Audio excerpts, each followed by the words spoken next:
Former President Trump claims the U.S. pays hundreds of billions of dollars to subsidize Canada. We don't need anything they have, Trump said. But is it true? In this video, we debunk the misinformation, reveal how U.S.-Canada trade affects your gas prices, housing costs, and everyday goods, and explore what cutting ties with Canada could mean for you, the consumer.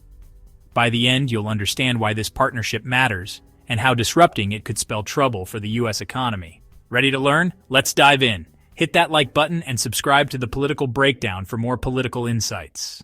Remember when President Trump said Canada was ripping off America on trade, that the U.S. was subsidizing Canada, and we don't need anything that Canada has? Well, let's separate fact from fiction. Here's the fact. U.S.-Canada trade isn't about giveaways. It's about mutual benefit. We depend on each other, whether it's for your job, gas prices, or even your morning coffee. What exactly does America get from Canada? You might be surprised. Stay tuned as we break it down. Let's dive into the real story of U.S.-Canada trade. This isn't about politics. It's about understanding how two countries, right next door, depend on each other. It's about your job, your gas prices, even your morning coffee. So, what does America actually import from Canada? A lot. Think about essentials. Oil and gas. Canada is America's #1 source of crude oil. Without it, say hello to higher gas prices. Transportation equipment, that car you drive, many parts were made in Canada. Chemicals, ingredients in fertilizers, medicines, and electronics often come from our northern neighbor. These aren't just products. They're building blocks of the U.S. economy. So, how would your life change if these imports vanished? Spoiler, it's more personal than you think. Imagine this. No Canadian oil. Gas prices skyrocket. That weekend road trip, canceled. Your morning commute, way more expensive. Now picture this. Supply chains break down. New cars become rare and expensive. Even your coffee is at risk.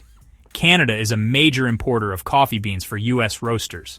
These ripple effects reach every corner of your daily life. But what about American jobs? How many depend on Canadian customers? The answer may surprise you. Canada is America's largest export market. Bigger than China, bigger than Mexico. We export everything from machinery to agricultural products to tech goods. Millions of American jobs, farmers, factory workers, engineers, depend on it. Cutting off trade with Canada wouldn't just hurt them, it would hurt us. Hard.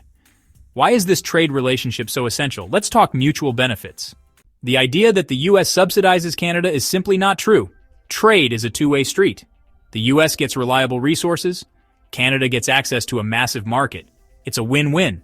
Affordable goods for American consumers, stable jobs for both countries. Sure, there are disagreements.